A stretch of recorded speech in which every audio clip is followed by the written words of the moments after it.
Putting aside our sorrow, we renewed our faith in the prophecy that other rings would be found, and see how our faith has been rewarded.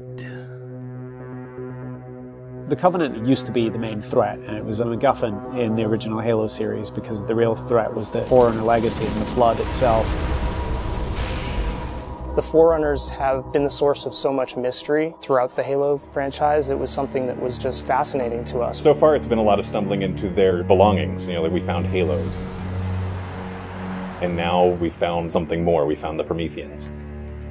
There's a degree of animalistic fierceness that maybe you didn't see in previous games. The conditions and the context are what pit a hero and antagonist against each other. For this game, we're going to get to see a lot of complexity to their civilization. From their worldview, what they're doing has to make sense. Trying to figure out ways to tell that story without interfering with the shooting aspect of it has been a really challenging thing. We've gotten glimpses of this Forerunner presence that was kind of always there, open as to whether it would ever erupt. And it did. We're trying to really take game systems and manipulate them and give them emotional coloring and context. We wanted to create something that could stand alone and be an enemy that is just as challenging, just as engaging as the Covenant has been in the past for Halo. A lot of that initial discussion was around if you had this incredibly evolved race and they were well beyond humanity, the Covenant, what would that look like?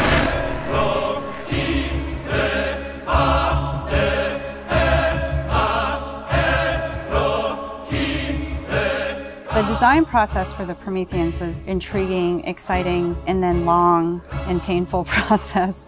I think just because everyone was so invested in what they wanted out of them. How do you imply something strong, something vertical, something different? And how could we actually have a global logical language out of that Forerunner philosophy? Anybody who's played Halo goes, okay, Forerunner's the silvery angular stuff with blue lights across it.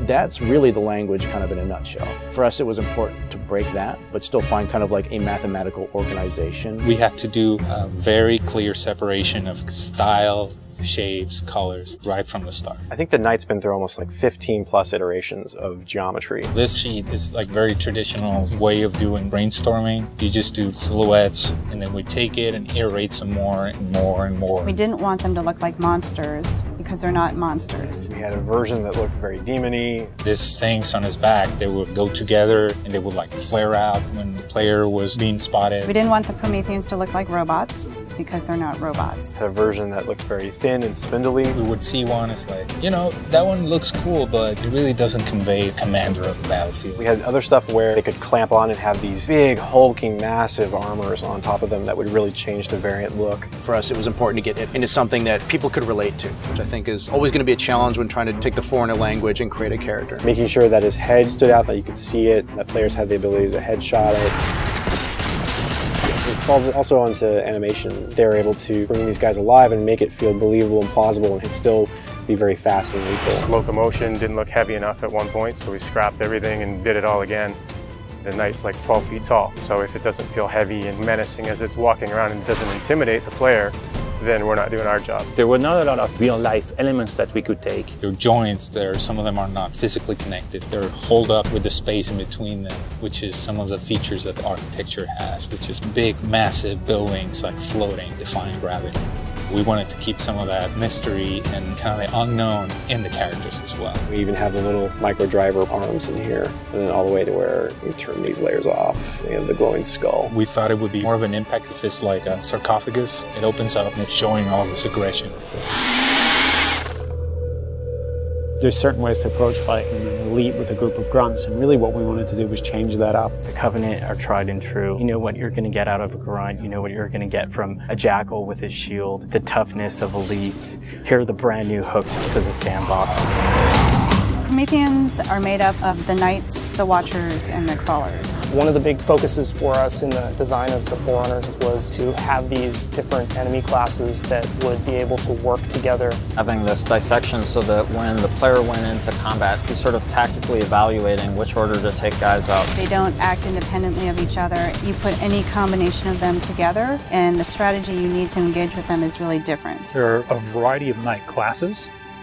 and each one of them is progressively more powerful. But your base knight actually starts just a little bit more powerful than an elite. But in addition to that, we wanted the knight to have his own set of traits and abilities. There's all kinds of these special features of each one of these characters that players haven't played in a Halo game before. You think about basic combat and counter design, a lot of the challenges designers face is how to introduce enemies. What would a Promethean do if it could bend time, space, form, matter? Knights can phase in out of anywhere. He's able to go where he needs to at any time, which is something the Covenant can't do.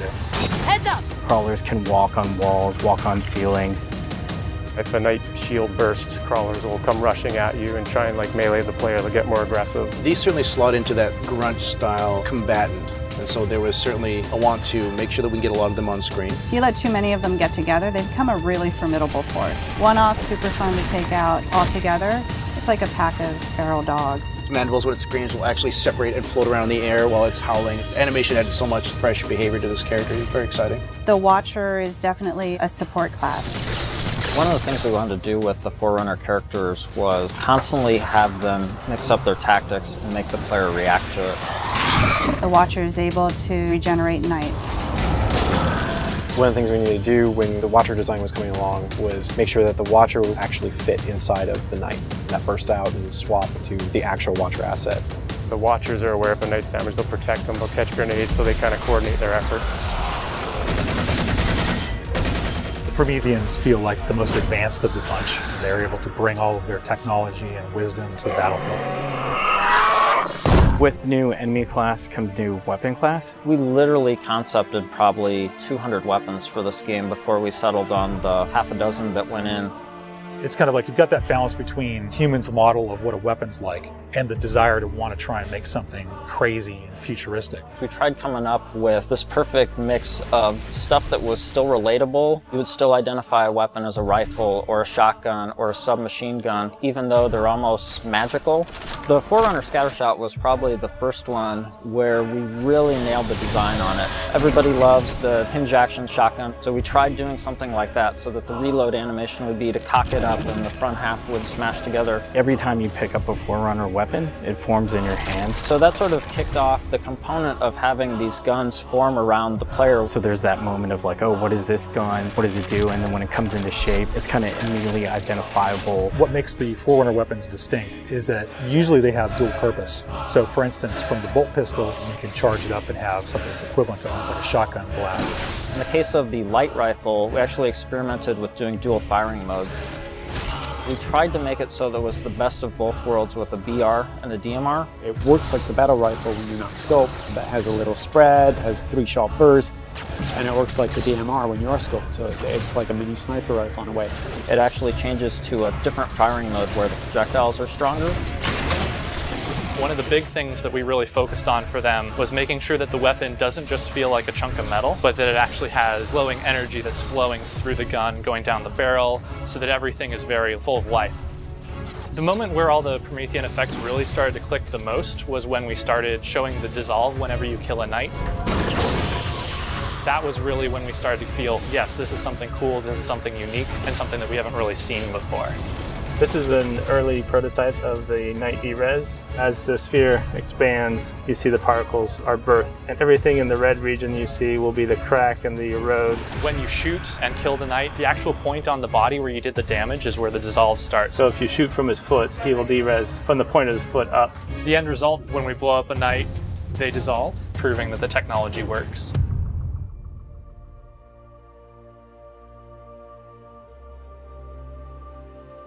I look at the changes that we're making, and it really feels like we're making a sequel to Halo 3.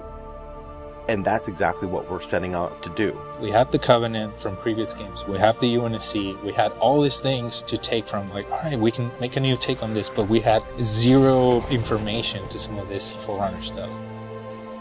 We're not just on a Halo, we're on a whole planet now.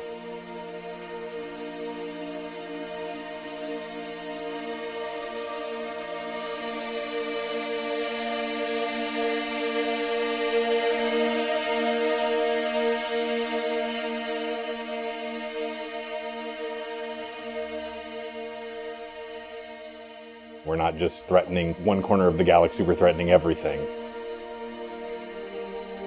We're listening to the fan feedback. We're incrementally evolving different aspects of the game design, but there's nothing really revolutionary.